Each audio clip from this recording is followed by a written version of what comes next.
Hi, my name is Clark. This is my book, Who Wants to Be a Billionaire? I'm going to read chapter 5.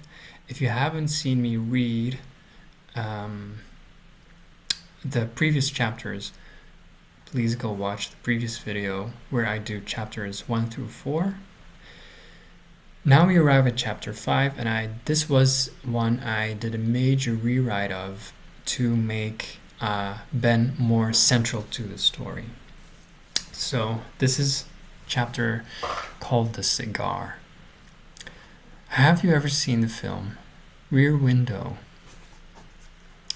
It's one of my favorite all-time films.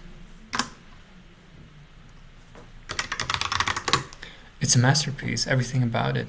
There's not one single thing about the movie that isn't on the level of pure genius. It's a magnificent thing of beauty. I could go on and on forever about the staging, the colors, the characters, the framing, the story, and the costume design. Who can forget? No, you simply cannot forget once you've seen it. The elegant, effortless beauty of Grace Kelly when she first enters the film in that black and white Parisian dress. It's iconic and, in my opinion, timeless. You could see that dress worn on the red carpet today, and people would still think it had just been custom made from a major fashion house down south in Paris. But nothing is further from the truth. It was created in Los Angeles, in Hollywood, yes, I swear, during a feud between the famed costume designer Edith Head and Parisian haute couture designer Hubert de Givenchy. Here's what had happened.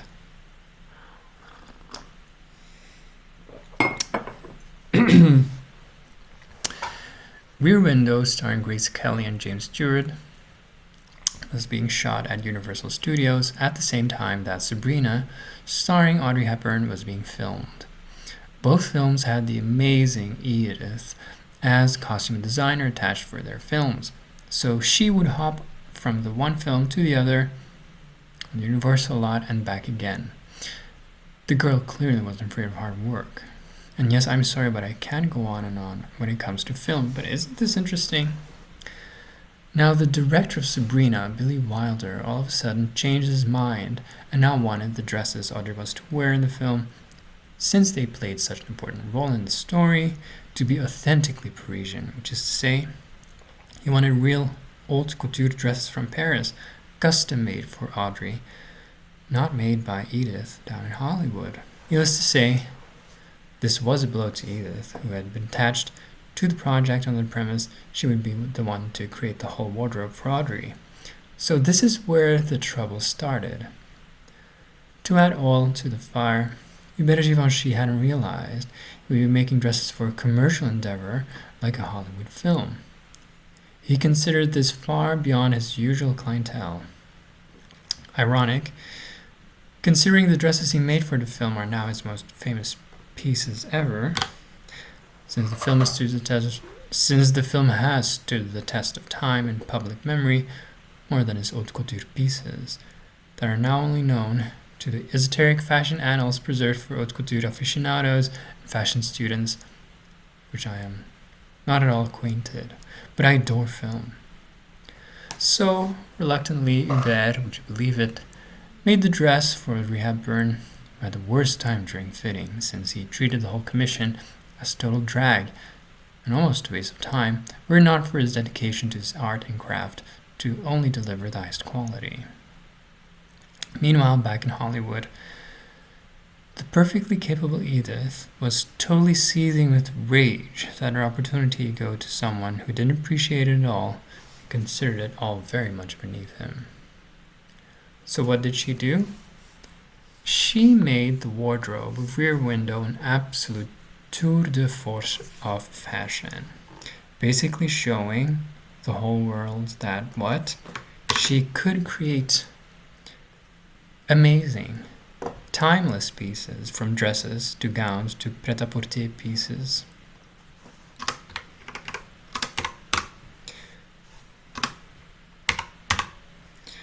Even to pajamas that looked at once modern, this was 1954 if you can believe it, and classically timeless.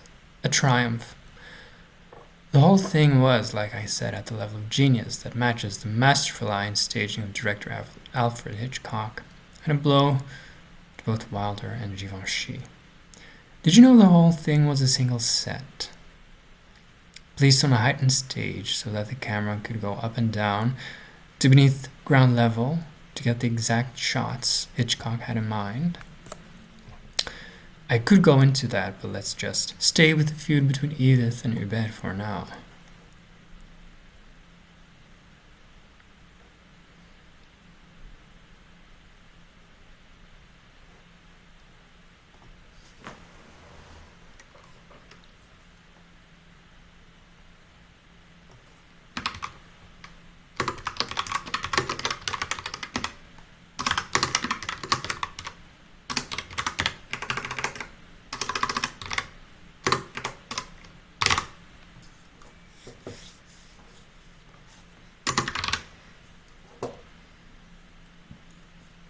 The black and white dress that made Grace Kelly's entrance seem effortlessly transcendent is still widely mistaken for a Givenchy or Christian Dior dress. Why? Because it totally fits the Parisian fashion of the time. However, it was all American, completely made by Edith's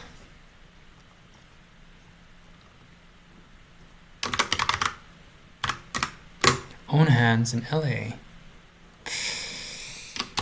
Critics at the time who did know about the feud would call her creation a Givenchy knockoff. However, once you take a look at the dress, really take it in, it surpasses it. You can hardly call something so magnificent an imitation. There's nothing like it in existence. And consider how much Givenchy, Dior, and Balenciaga dresses resemble each other at the time, and they really did look very much alike.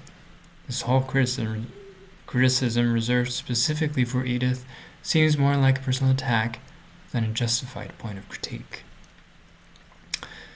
Anyway, what Edith had shown was that she, like any couturier from Paris at the time, could totally master high fashion, but with her own added panache that felt punchy, like a kick in the gut. The whole thing felt like a definite Nuit moment. And still, Hubert de Givenchy couldn't care less, because he didn't design for actors whose job it is to act like people who matter in a fictional role. No, he designed for his clientele, the people that actually mattered in real life, to him at least, was literally part of nobility, being a marquis himself or whatnot. But that didn't last long. Remember when I said that Edith was attached to both Rear Window and Sabrina as the costume designer? Well, she made sure she remained the sole credit for costume design on both films when they finally came out in cinemas all over the world. And sure enough, when the Oscars came around, she won the Academy Award for Best Costume Design for Sabrina. Here's the juicy part. She still was the only person credited for costume design on Sabrina, the very same movie where Hubert had designed the dresses for Audrey. To add insult to injury, still peeved, Edith never mentioned Hubert de Givenchy anywhere in her acceptance speech or in any of the interviews pertaining to her Oscar win. Needless to say, Hubert de Givenchy was enraged.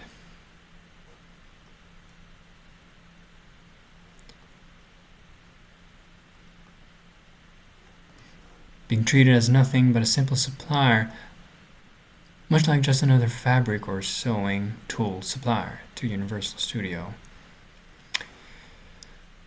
That's too much supplier in one paragraph.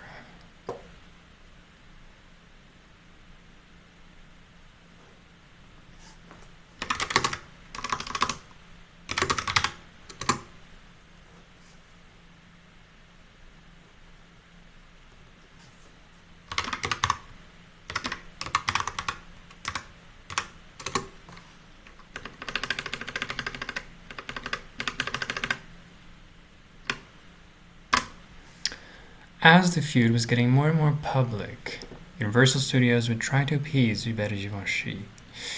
Audrey Hepburn was sent to Paris to smooth things over and make things right, following his Oscars snub, and offered him an exclusivity contract for Audrey Hepburn's wardrobe in her subsequent films for years to come. He accepted the offer, now clearly seeing his mistake of disregarding the wide-reaching power of film.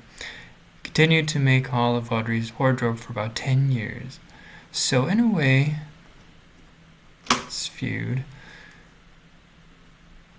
without this feud, he would have never had, for example, the iconic little black dress Audrey wore in Breakfast at Tiffany's. And a little apropos, Audrey was born in Brussels, just a few streets down from where I was born too, and of course, she could speak perfect Dutch. Just a little known fact that warms my heart from time to time when I watch her films, like a little insider secret between me and her on the screen. I have tried to watch Rear Window on a television or even, forgive me, a handheld screen. Both are impressive as screens for other purposes, but it doesn't work for Hitchcock. It's like watching a photo of a painting. Admittedly, you see the painting, you can see every little bit of the highest detail. Yes, absolutely. However, it does not compare to seeing a painting as a painting, which means you see it hanging, you see the real dimensions that you can't crop or zoom into. You can see the centuries-old brush strokes from up close, and you can take in the total image when you step back. The painting is the very same the painter had stood and created, as it was a piece in itself, to be made as none other as the piece it is. And for a film like Rear Window, it was made for projector, and this is where I might sound very snobbish, but it's true. You lose so much of the film Rear Window when you watch it on a screen. You need to watch it on a projector, projected. You need to see it in the dimensions it was meant for, and that's not handheld. It was meant to be blown out all over, for example, your wall or what have you. It was meant to be as big as your entire field of view. Only then can you really take in the film as it was meant to be seen. Why do I bring this up? The thing is that when things get heated, much like right now, my mind immediately jumps to places where I feel safe. And the safest place I can imagine is at the movies, whether my film room here at home with my trusty projector, or at the cinema itself. That's where I go in my mind. I don't choose it. It's my synapses that choose it for me. Usually a Hitchcock movie. My obsession with the layers and layers within the movie and the many details that excite and baffle me in the making of the entire film, not to mention the performances of the actors, it is an endless feel-good fountain inside my head. In my line of work, I am admittedly rather passive, because it is truly my profession to go along with the client's intentions. Only when they have their intention verbalized and laid out, I can formalize it according to law, inform them whether it is possible or not. So yes, I was there 10 years ago, when Ariadne, the lovely SFOCO of the Papa Holding, the umbrella ship she steers for Johan, came in with a very important plan she was to discuss with me. What was this plan? It was the plan to save the estate from ruin. She had found the solution to the huge problem that would destroy the entire estate. Problem being, as we know, that Johan had no children to inherit his estate, of course. And there she was suddenly, 10 years ago, presenting her masterpiece of a plan. She could barely contain herself in explaining the genius of it all. As the SFOCO, she has a duty to keep... As the SFOCO, she has a duty to... She has a duty to the holding, to keep it afloat. And not just to keep it afloat, she has to keep it thriving. The problem with Johan having no heir was that since he kept fast to the lion's share of all his companies, normally 30 to 50% tax on inheritance for children benefactors would be raised to a devastating 70% for inheritances to the next of kin. That would be the end for the Papa holding, because 70% taxes would mean the company would have to be sold for parts. The whole operation, his production company, his comics and book publishing company, his merchandising and gaming company, all under his IP, everything, absolutely everything would shut down the very moment Johan dies. Whoever would end up inheriting his estate wouldn't ever survive the tax. Ariadne and the board of the Papa holding had no interest in going down with the ship. They wanted a new captain, needless to say. But Johan never appointed anyone. He never chose anyone. He didn't want to. And this problem bothered Ariadne and the board for many years, until finally she had come in to my office that day. "Can you imagine," said Ariadne to me, smiling from ear to ear, while occasionally sitting down in the chair I offered to her across from me. "He finally found someone."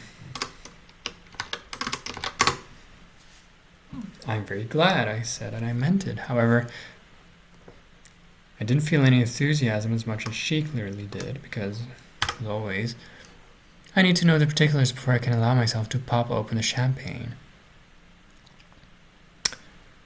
Champagne. But Ariadne was happy as a clam. Pushing 40, the Pauvrau didn't look a day over 30. She always knows what to say. She's quick on her toes, as if she doesn't have any time to let her guard down, which is fine with her apparently.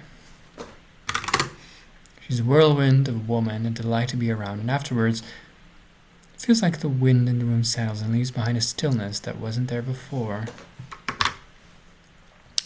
One thing about her is that I could do without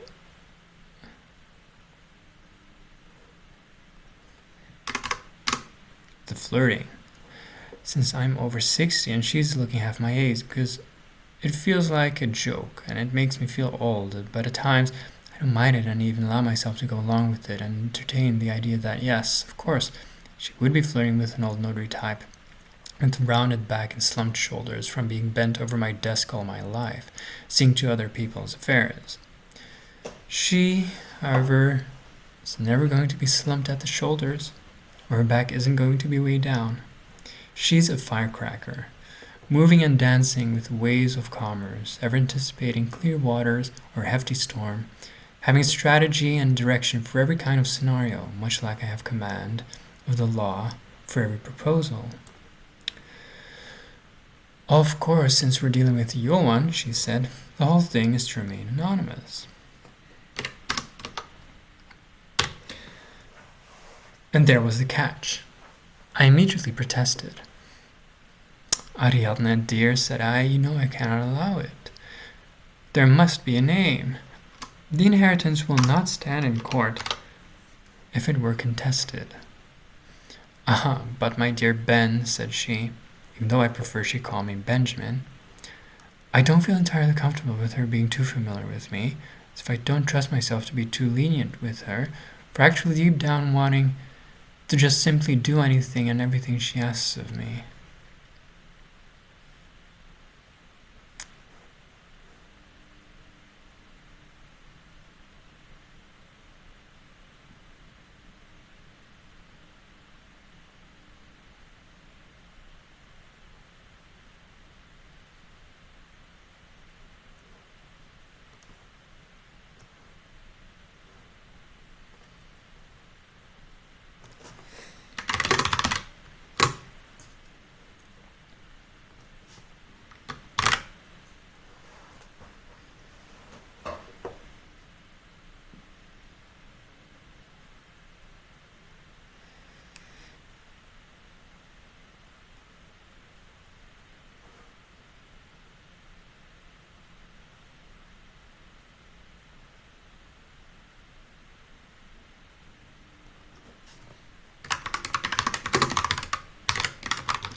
Oh my god.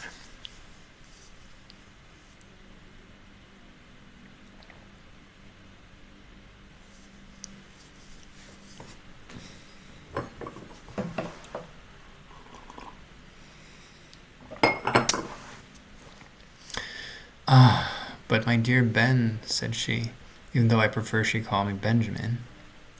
I don't feel entirely comfortable with her being too familiar with me, because subconsciously I don't trust myself to be too lenient with her and risk simply doing anything and everything she asks of me. In a way, I feel like James Stewart with camera lens in hand, peering out my lonely window, whilst Ariadne's Grace Kelly, a timeless beauty that is to be underestimated, a true boss lady trying to bring the outside world in. This is because you haven't heard of my great plan to save the estate. Here it is in a nutshell. Instead of the 70% tax to the next of kin I have, now there's an anonymous benefactor appointed by Johan, reduced this 700 million euros worth of tax to the estate to 42 million euros up front and 0 euros at the time of death.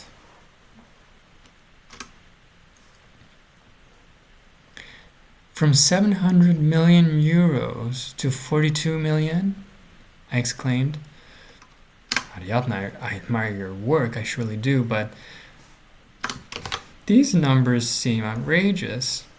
It is a reduction of 650 million euros in taxes. So ist? Said Ariadne, gloating, as she now finally sat herself down. 658 million euros, to be exact. I can't be part of tax evasion, I said, turning red. You have some nerve, trying to get me involved in all this. Dear Ben, darling, said she, how can you say this? It is all just a matter of keeping everything neat, tidy and organized, finance-wise. I don't think I can hear any more of this without getting implicated, I said, still weary of the 650 euro tax reduction plan. It's all completely legal, I assure you, Ben. You'll see. Here, take this. They are the solutions I need you to formalize. Let me see those solutions. Let me put the parentheses there.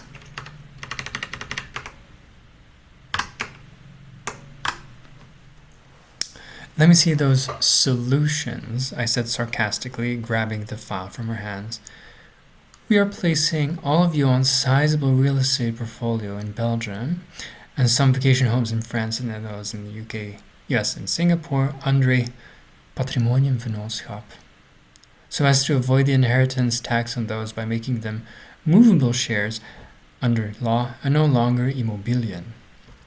It's modest 200 million euros worth. To put it under a new patrimoniumvennootschap would cost us only 12% today. That's about 24 million euros to set it up. Yes, but wait a moment and take a look at the next page. Here, where it says that the companies and firms worth the biggest share of his estate, about 400 million, would be placed under a new maatschap, with his chosen beneficiary as the new owner of all his shares, which also cost about 3% to set up. So, 12 million to set it up today too. Wait a second, why would you pay 12 million today to just put everything in a maatschap container? I asked, baffled. 12 million is nothing against the 280 million we would have to pay to hand it over to the next of kin. We want to make the anonymous benefactor appointed by Johan to be the owner of his entire holding today. Today, I gasped. Today. Immediately. Johan wants this? Johan most definitely wants it, and he wants it done tout de suite. As you can see here in this official statement on this page, right down here, her red nail pointed to Johan's unmistakable writing stating exactly that. He already donated his entire range of art collections, the paintings, sculptures, everything, even the cars and the priceless wine in Geneva to his beneficiary. "Now that's impossible," I protested. "You can't just donate hundreds of millions of euros worth of art to someone." "But as a matter of fact, you can," said Ariadne. And he did. Naturel de Culture Genève has already updated their registry to acknowledge Johan's chosen as the co-owner of the keys to his Freeport storage. "The taxman won't stand for it," said I. "Well, the taxman can only tax what is in Belgium, can he? Been trading in Johan's art pieces and sports cars for years from that Freeport. Don't see us paying any taxes on a Freeport now, do you? That would defeat the entire purpose. Why, it would be the end of the Sotheby's and Christie's Geneva branch if they did." "I know how Freeports work," Ariadne, said I. "But a gift of that amount needs to be registered." "Yes, this is true. That is why you can find it under the previous page, under Gifts and Life Insurance Wrappers. So the collections in Geneva, they're right there, see? Gifts. Now another thing. When it comes to all of Johan's financial and cash assets, we propose to place them under a TAC 23, a life insurance wrapper, with its chosen one being the benefactor after he, dies. TAC 23, of course, I sighed. The all-important TAC 23? Well, yes, the most popular product at the bank today. When it comes to inheritance, wouldn't it be dumb not to use it too? When I said it's all about keeping things neat and tidy, that is what I meant. Keep everything in their proper container so that we're prepared when the time comes. I see. Like Tupperware. Keep everything fresh, even after their expiration date. She did not like this comparison. "I guess if it helps you to see it that way, Ben, yes, you could say that."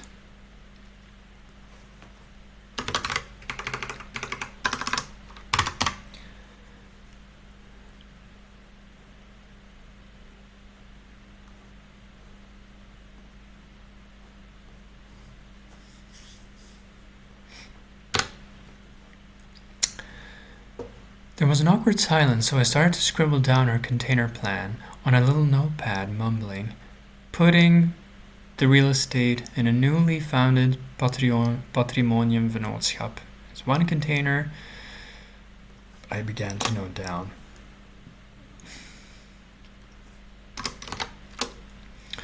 The Maatschap for all firms and companies is the second one.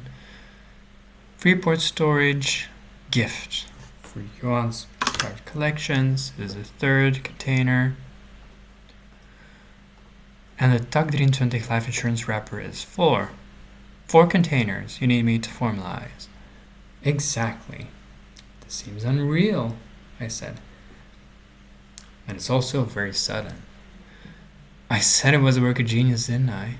It will allow ownership over the company to his new heir, whilst Johan retains control and all voting rights for the rest of his days. That's great. And it all amounts to, I started to scribble down and adding the total up, 42 million today, she said gleefully. As I have mentioned earlier, but most importantly, 0.0 euros in tax when Yuan dies. Isn't it brilliant? Surely it's very neat and tidy, I replied, going through the pages again. Hermetis, she said, and she held up her glass of champagne. And she held her glass of champagne she had brought with her up, nudging me to toast along with her. I read Johan's handwritten statement of intent. He really truly wanted to create all of this. Myself being over 6 years of age and having seen the law change over these many decades, the whole thing seemed counterintuitive to what the law had been built for until recently. But it's not my place to make the laws or question it, simply to follow it. But we haven't solved the issue of the anonymity of the beneficiary of all this, said I. I need to have a name and an identity for this all to happen. My darling Ben, said Ariadne calmly, it's all right here, look. Here, on the final page, our stock will sign in the beneficiary's place until after the inheritance of the manuscript is complete. When Johan dies. Sorry that I'm reading it choppily because I'm actually reading it. My darling Ben, said Ariadne calmly, it's all right here, look here on the final page. Our stock will sign in the beneficiary's place until after the inheritance of the manuscript is complete. And as for UBO data, we have already acquired the right to anonymity for our beneficiary due to this person immediately becoming at risk of kidnapping, extortion, or violence by being signed into a billion-dollar estate if his name were to be published publicly in the National Registry. There's an exemption for cases like these.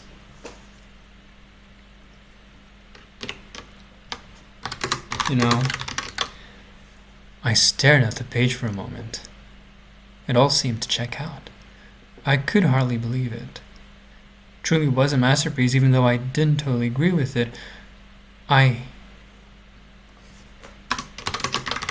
even though I didn't totally agree with it, I couldn't deny it worked.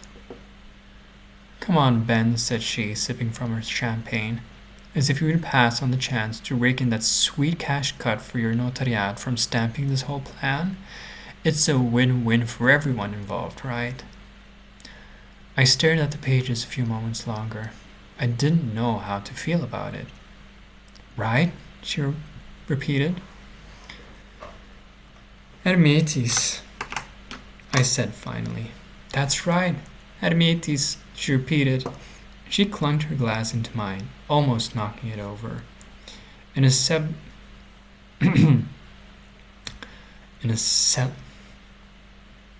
Why can't I say this word? In a celebratory mood, she went back to the Papa holding offices in downtown Brussels, and I went to work with my legal team to make it all happen, just as she had set it up. Another whirlwind, and then relative stillness for 10 years. That is, until the addendum came in, to her horror. Dreaming about all this, I come back to the current scene unfolding in front of my eyes. Soon the anonymous beneficiary of Johan's would be anonymous no longer. It's like I'm seeing across from my little rear window into this world of Johan's estate, smoking secret billionaires sitting in the shadows on the other side, just waiting for their matskap to be officiated as is, tugging at a cigar, lighting up their face just for a blink of an eye, not enough to identify them, but the red glow of the ashes reflecting up in their eyes just long enough to see that they are watching me back. And isn't that also an amazing part of the Rear Window movie when Stewart sees the other guy, what's his name in the movie, do that, like tug a cigar, and then his eyes light up in the red ash glow? That's amazing. And of course in the first Lord of the Rings film, before you know it's Aragorn, you see him as Strider in the Prancing Pony Bar in Bree. And he does exactly that. He has like the hood and he's smoking, and then his from the pipe or something, and then his eyes light up in the glow of the tobacco burning. Anyways, this is the 5th chapter I've been reading today, and I think you can tell I'm pretty pooped. We're at page 66. This is chapter 5. The Hanged Man is the next chapter. don't know if I should save my voice for tomorrow and finish this tomorrow, but I'm not even halfway. This is page 66 and I have 280 pages. How is my story this huge? I don't... How did it become this huge?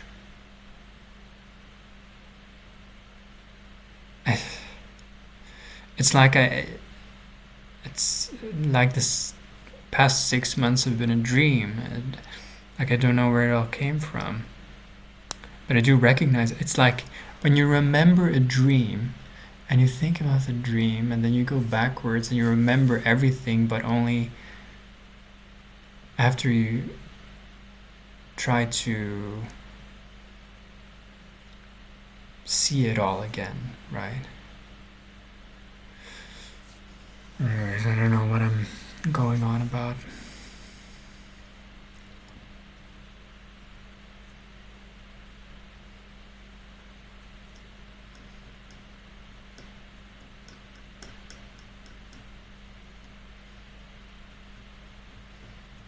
The next chapter isn't too long, so I guess I might just do that one.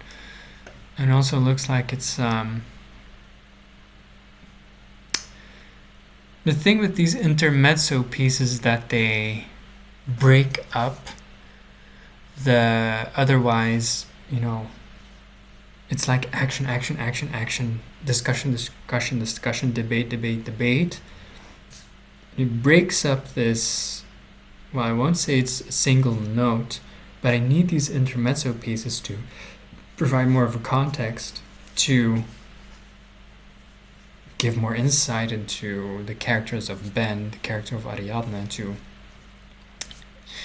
give them more agency in the story, or more of a presence, let's say. And if in the first draft, it would just be like, just debate, debate, debate, debate, debate, all the way through. So, when is the caffeine going to kick in?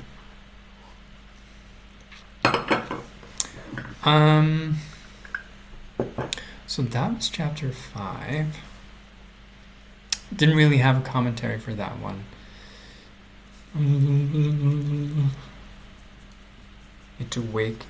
Need to massage my face muscles and prepare to read the next chapter. I think most of all I just need to wake up. I feel like so tired.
Okay. Just one more sip.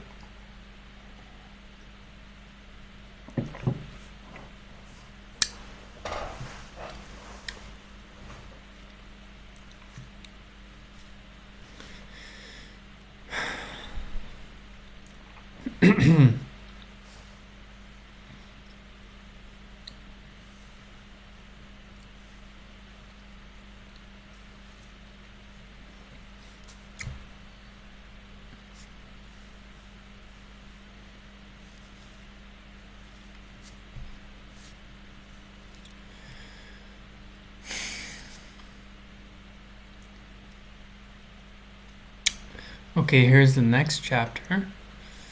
It's called... This is chapter... Wait. What chapter is this?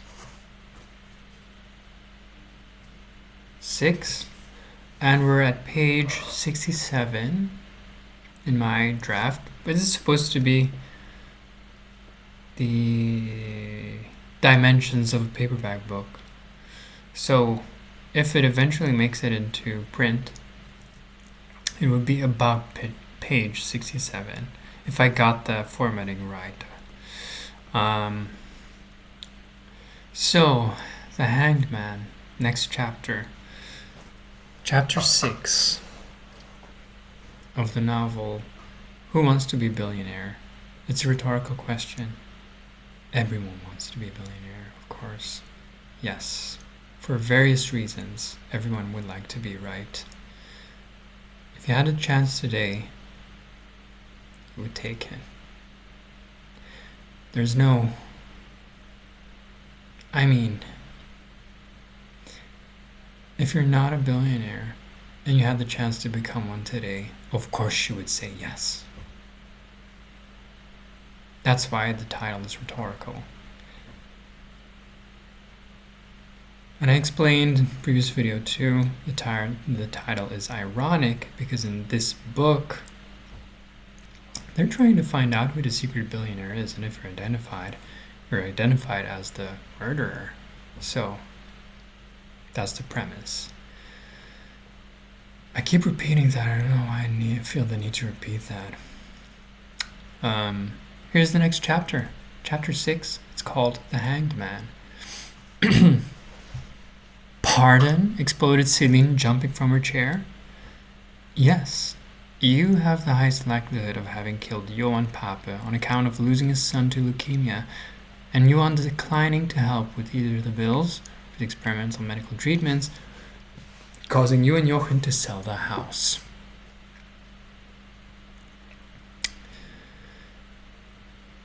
Why either?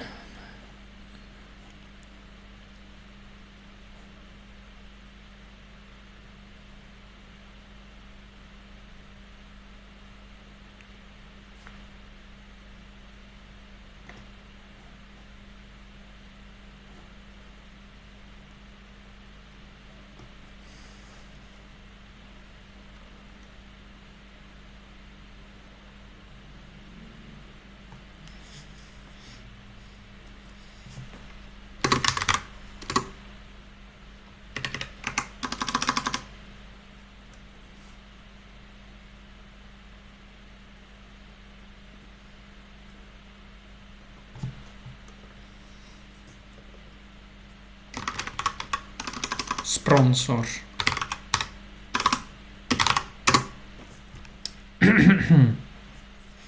Hi, my name is Clark. This is my book, Who Wants to Be a Billionaire? We're at chapter 6, and this chapter is called The Hanged Man. Pardon? Exploded Celine, jumping up from her chair. Yes, you have the highest likelihood of having killed Johan Pape on account of losing your son to leukemia, and Johan declining to help sponsor the experimental medical treatments, causing you and Jochen to sell the house. But how? She stammered. And what about Jochen then? Jens was his son too. Very good point, Celine, said von der Schmidt, expressionless. Indeed, Jochen is in second place. Celine started shaking in her chair and rummaging through her purse, all the while whisperingly talking to herself. Come on, calm down, Celine, pleaded Jochen.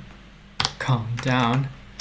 Imagine losing a child to leukemia and then going through all that just to end up being accused of being a criminal, a murderer no less.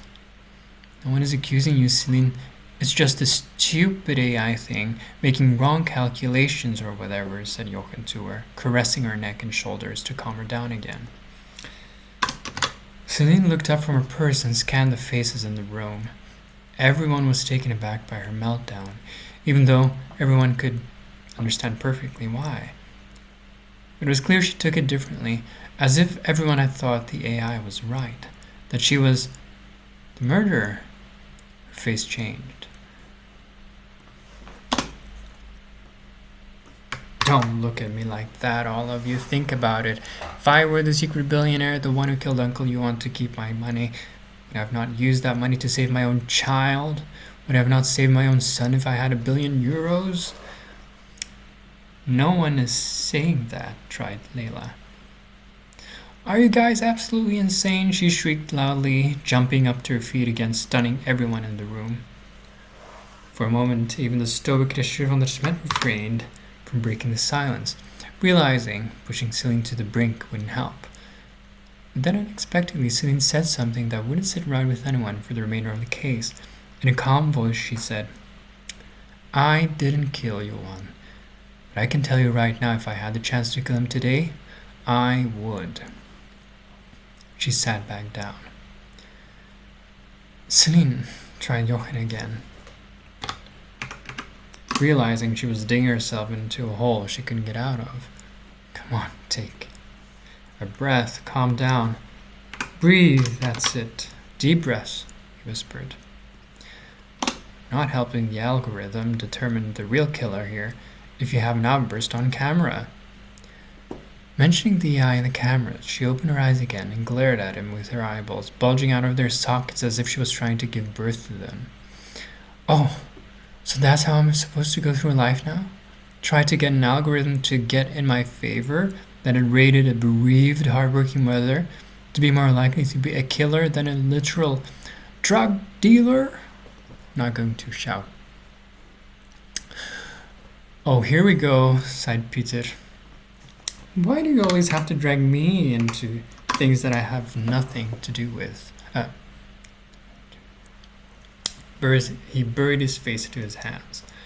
We're all dragged into this, shouted Celine. Jochen tried to hug her again, just as when they were just now doing the breathing exercises together, but she threw his arms off.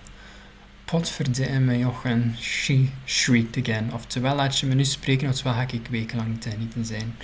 Jij mag kiezen. Even though we didn't all understand what she had said, we could all tell from Jochen backing down what it had meant. A low-life, lying, drug-stealing failure and loser of a man, and the AI ranks him below us? I'm not supposed to be angry about that? Since it's only going to make the AI rank you higher, yes, tried Jochen. Could you please stop? Why are you always pointing fingers at me? It's obsessive. He said an obsédé, shouted Peter.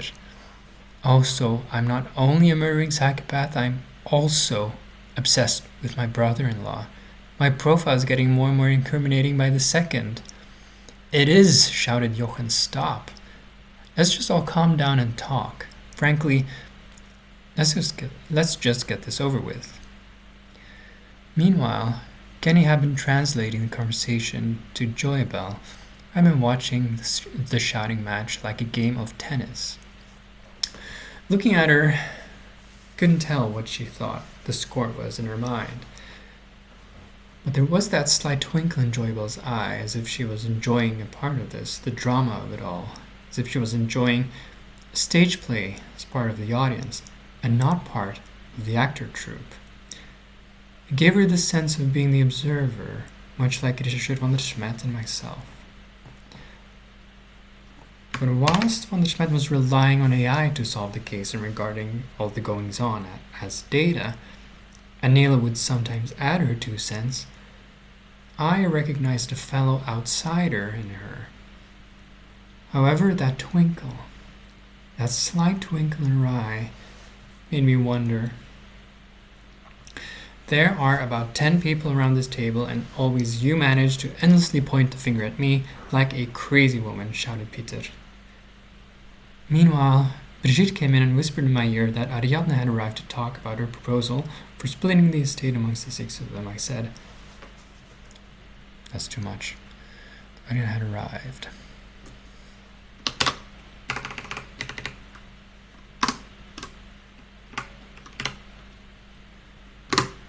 My dears, the SFO CEO of Papa Holding has come and would like to join the conversation.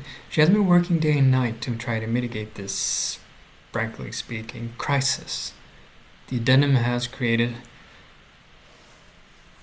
for the holding their plans after Yuan had passed.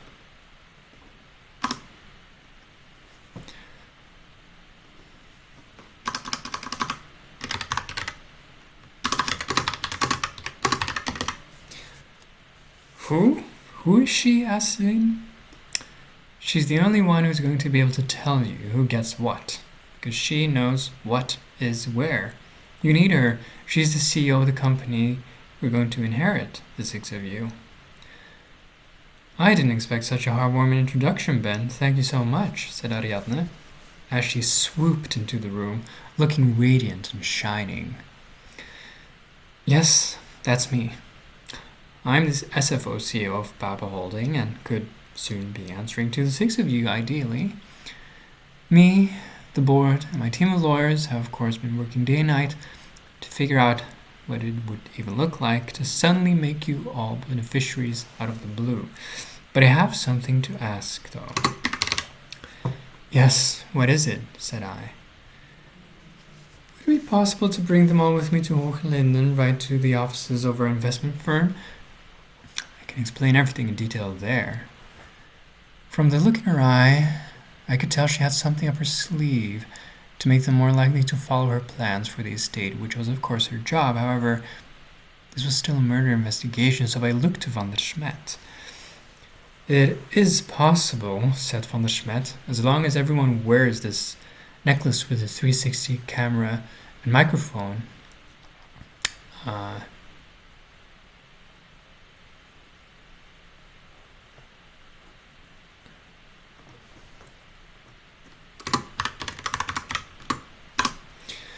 And everyone stays within a 10-meter radius of each other at all times.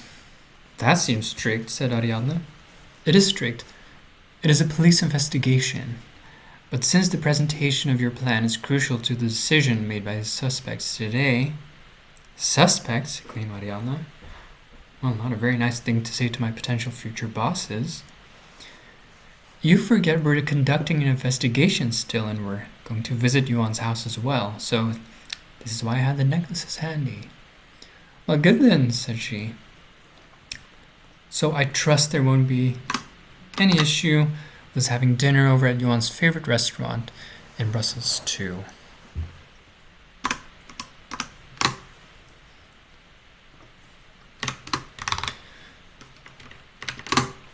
One of the many he owned. Yes, exclaimed Kenny. Yes, please. We would very much like to go. You heard the man, said Ariadne. Okay, fine, said van der Schmet reluctantly. Everyone, please wait as we get our gear ready to take along with us. We absolutely need to have the air follow everything along uninterrupted. When we're done, we will call you one by one to enter into our combi after we've outfitted you all with the microphone and a camera on each of you. That's too much. Combi? No need, said Ariadne. I have already arranged transportation, more comfortable than your police cars, I assure you. And there it was, Ariadne's foolproof method of getting everyone compliant with their strategies, throwing luxury at them. My friends, said I.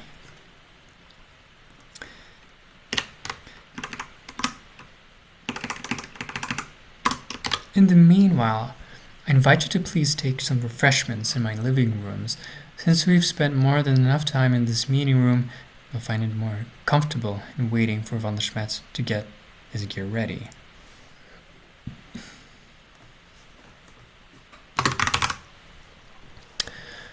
Anything you might like until we can proceed to Ariadne's bus?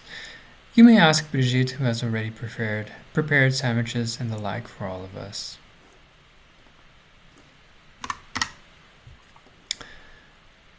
Following me to the living rooms of the private part of my house, I heard Pieter Asriascher van der Schmet.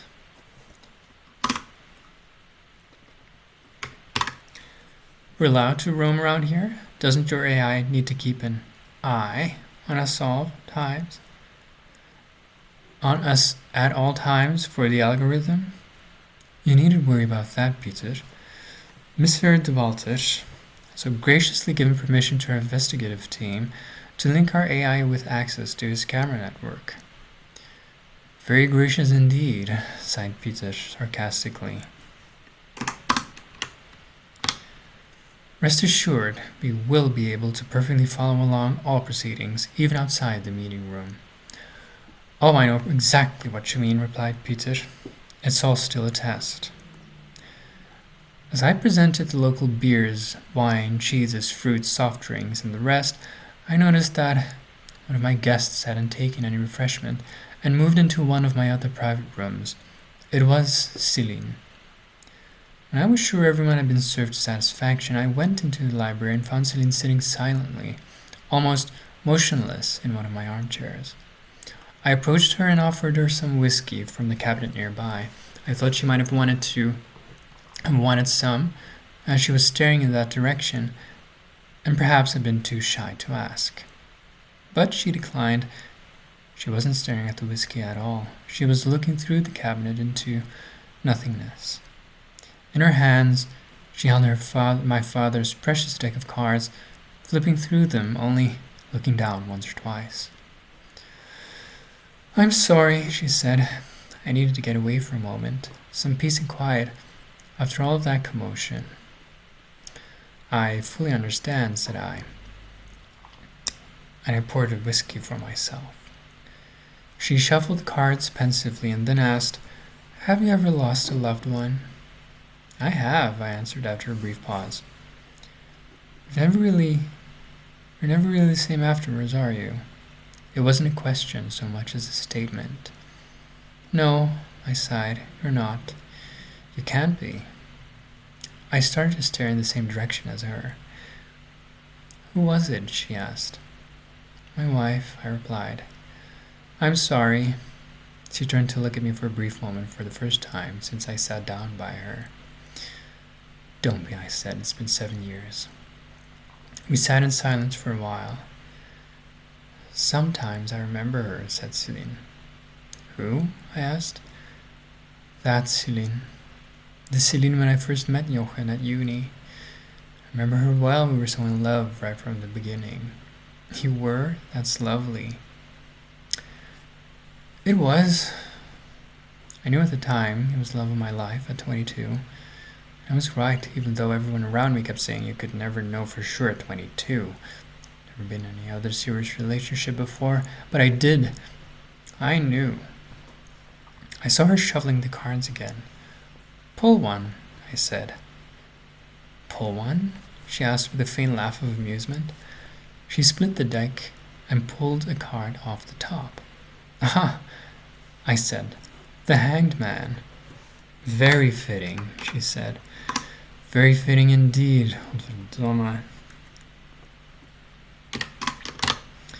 It means you're in some kind of inescapable situation or stuck in some kind of circumstance where the only way out is through. Oh, that's for sure, she interjected. But with the greatest clarity of mind, and highest perception and awareness because of it. She didn't say anything for a moment, as if she realized something, staring at the card and at the image of the Hanged Man. Then her face changed back, and she put the deck aside nonchalantly, as if she just discarded a used handkerchief. You know, people deal with grief differently, right? She asked. Absolutely so. Jochen and I both were having affairs before. She couldn't bring herself to mention the loss of their son. After it had happened, when Jens finally passed, I was so stricken with grief I just couldn't continue seeing my lover. But Jochen isn't like that. He needed more of it. That was his way of dealing with it. More and more, he needs more, it will never be enough. I couldn't bring myself to say anything. I just wonder when it will occur to him too. To his credit, he never stopped making love to me and never stopped feeling lovely and lovingly.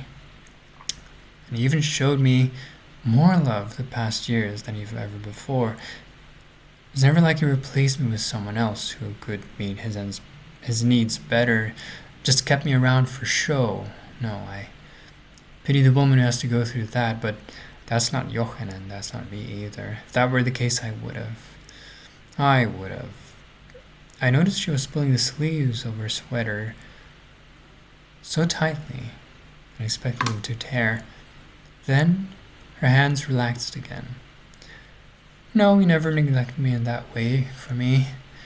He fair did nothing to take away that dark cloud around my heart, that hole that Jens left behind, my son, my love. Nothing can replace that. I felt like going through the motions with my lover. It felt mechanical, joyless, dull. Oh, I broke it off.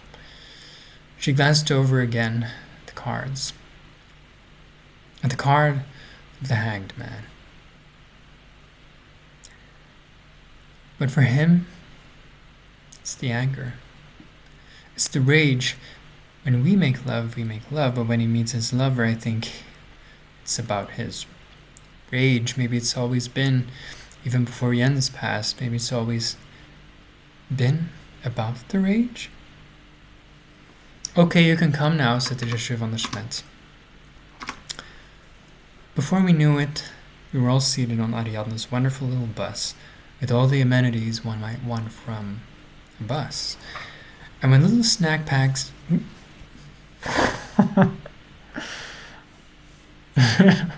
little snack packs galore. But not even a luxurious bus could stop the incessant bickering between Celine and Peter. It seemed like our little talk in the library had invigorated her even. Before long, the second round of the shouting match had begun, as if they hadn't been interrupted at all.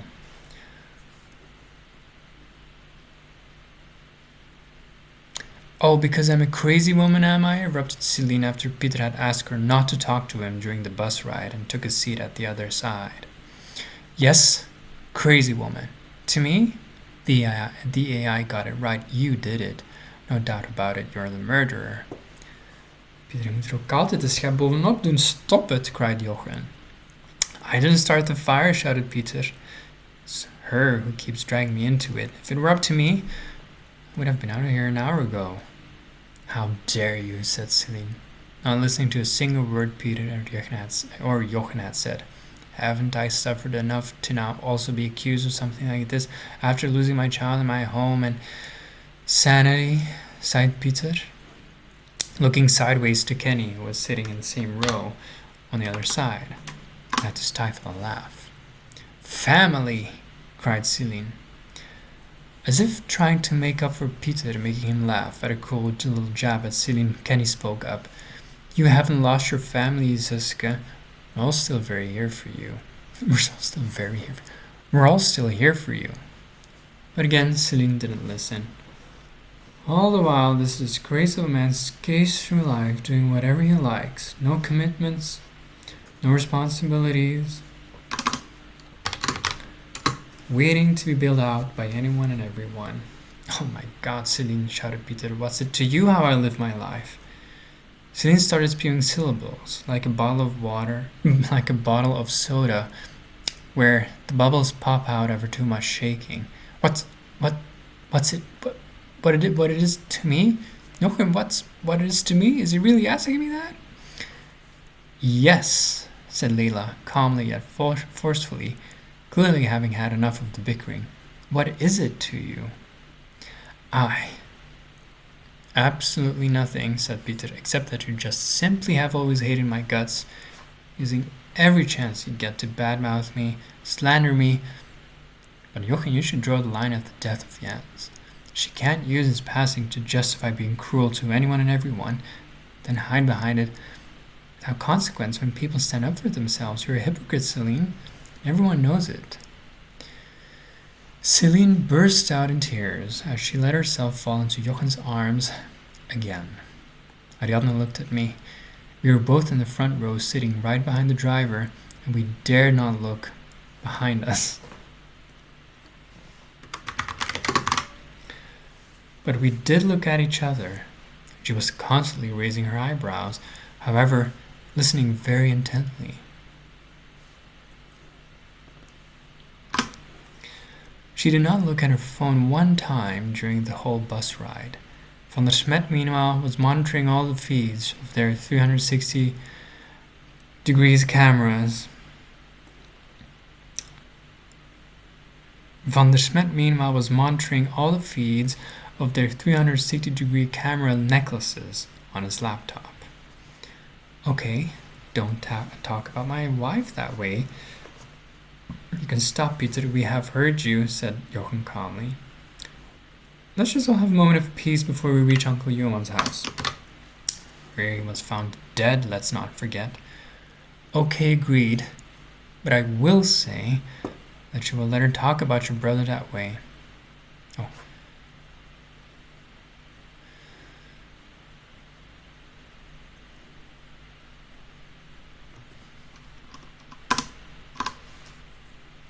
Okay, agreed. But you will let her talk about your brother that way. I see how it is, said Peter, and took a sip from the bottle of Perrier in a snack bag that was on each seat. Brother, said Jochen, it is you who chose to get involved with that nasty drug business. That's on you. It was at this point that finally, after what seemed like hours, Celine addressed Ariadne, the first one to ask her a question. Ariadne, said she, I've had enough. Let's just end it right here and right now. Ben told us if we unanimously agree to split the inheritance amongst the 6 of us, we can call it a day. We're all unanimous, right? We all want our piece, so go ahead and deposit it to our bank accounts. I'm sure it will be more than enough, even after taxes, than we had expected coming in, so surely. Wait. I'm sure it will be more than enough, even after taxes, than we had expected coming in. And surely it will be more than some of us here deserve. Oh, stop it already, sighed Peter.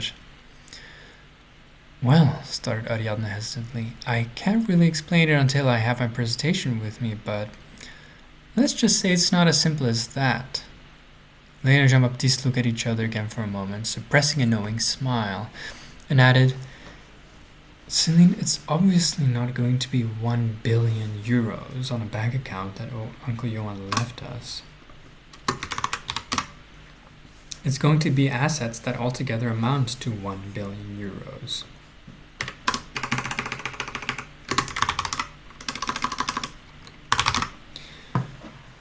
This is correct, said Ariadne. And I'm going to show you exactly how. But Celine wasn't listening to Ariadne anymore. She had her eyes fixed on Leila ever since she spoke up, seemingly sitting stock still, though the bus was driving fast to Johan Papa's house in Oak Linden. Oh, that's funny, sneered Celine. Now you decide to pipe up, Leila. Glad to have you with us. I've been here the whole time, Leila replied coldly. And what would you know about having millions and billions in assets? Leila didn't reply. She just leaned back, pursing her lips slightly and exchanged another look with Jean-Baptiste. Oh, that's right, said Celine, now having her eyes locked on Leila. I already said that.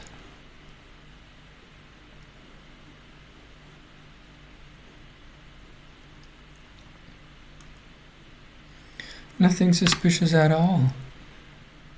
About how all of a sudden you just magically retired at 35, moved to a home, I mean a huge mansion in Waterloo, all the way from Paris. As I recall it was 10 years ago, wasn't it, when your firm allegedly went bust?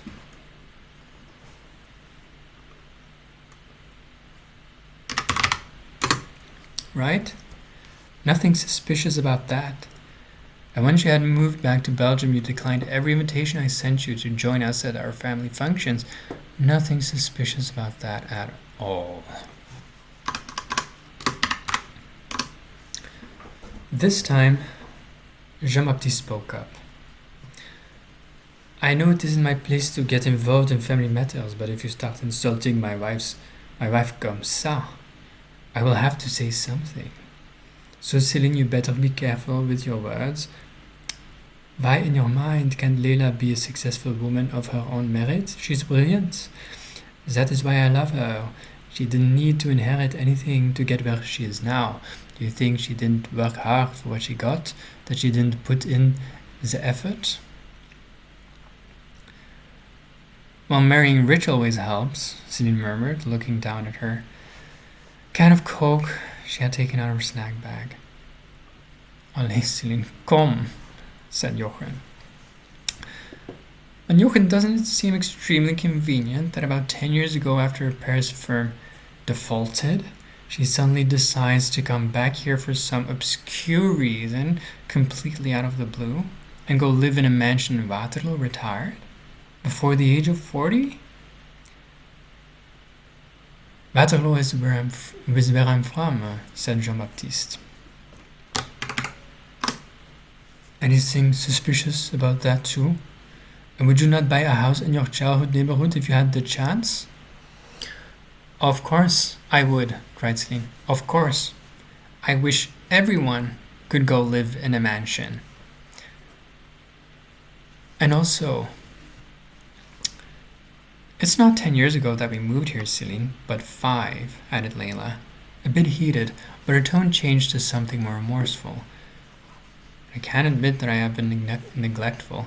I'm sorry that I haven't accepted any of your invitations to your home. That I haven't kept in touch with you personally. I'm sorry. I could have. Celine didn't look at her, but her posture relaxed just a tiny bit. But even with losses along the way, many even, everything I have earned myself. How was I supposed to know about that if you never came to talk to me, to us? I didn't even come to Jens' funeral. You're right. I'm sorry again. It seemed the discussion between Celine and Layla had come to a halt for now. But Peter wasn't satisfied, as if that, as long as he kept the debate going between others, the spotlight wouldn't come right back down to him, which I do grant him, it always seemed to do. But Celine has a point, said Peter. How can someone retire right after a faillissement?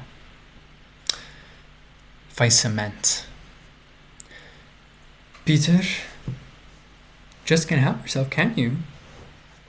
Cried Jochen, standing up from his seat and facing him. Give it a rest. We're almost to Uncle Johan's house.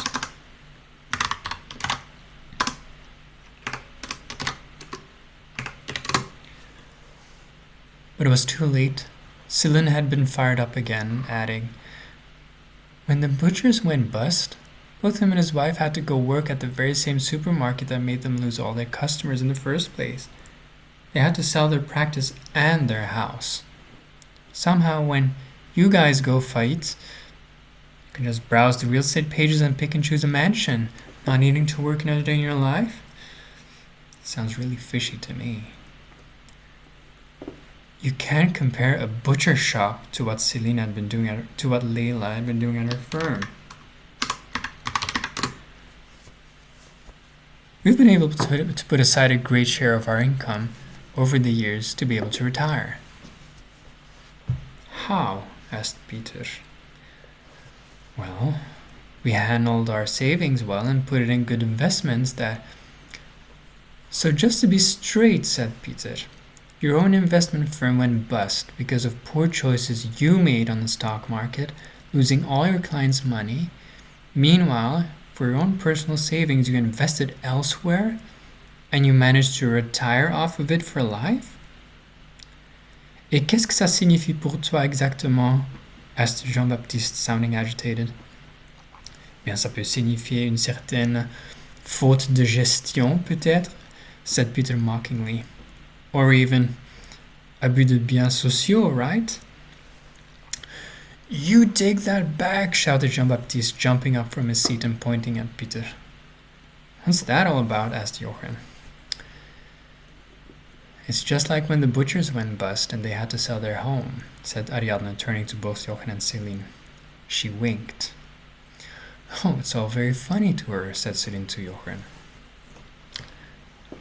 I just wonder how Peter knows about those legal terms, said Jochen to her. The debate between Peter and Jean-Baptiste and Leila became so heated, no one could make out what they were saying, until Leila spoke up at just the right time.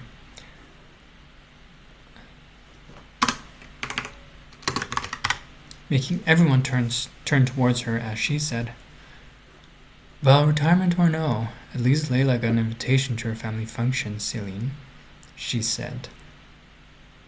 Celine, shocked and lost for words, stared at Leila and Brenda. She stammered, I had wanted to, Leila, I meant to, but I know it's hard for you with Brenda, and you did come to Peter's. We talked there. That was my invitation, not yours, said Peter smugly. In her calm and soothing voice, acquired after a lifetime of long suffering, Leila replied, "No need to explain. I get it. Can we just all get this over with now? Almost there, and Brenda needs to go to the toilet. I need to help her do it." Jochen stood up. "Yes, please. Can we all just agree on this? We'll split up the assets evenly amongst us, the 6 of us, fairly. Even if one of us inherited the estate 10 years ago, they're not speaking up. So that means they're all agreed. 2. We each get our fair share, become millionaires, and call it a day." "That may prove a bit more complicated than you think," said Ariadne. "Well, how do you mean?" asked Jochen. "Well," said Ariadne hesitantly, "that was what I wanted to explain once we got to the offices, but all right, in short, the bottom line is, if you accept the inheritance today, well, you'll become the poorest millionaires in history. Nothing but debt on your hands."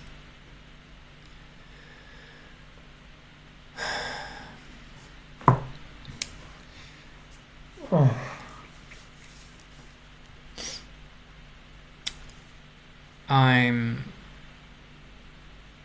I don't really have any commentary here. I do think it's a bit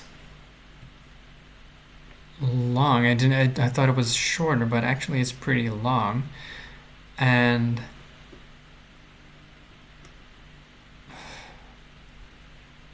we need all the information in here.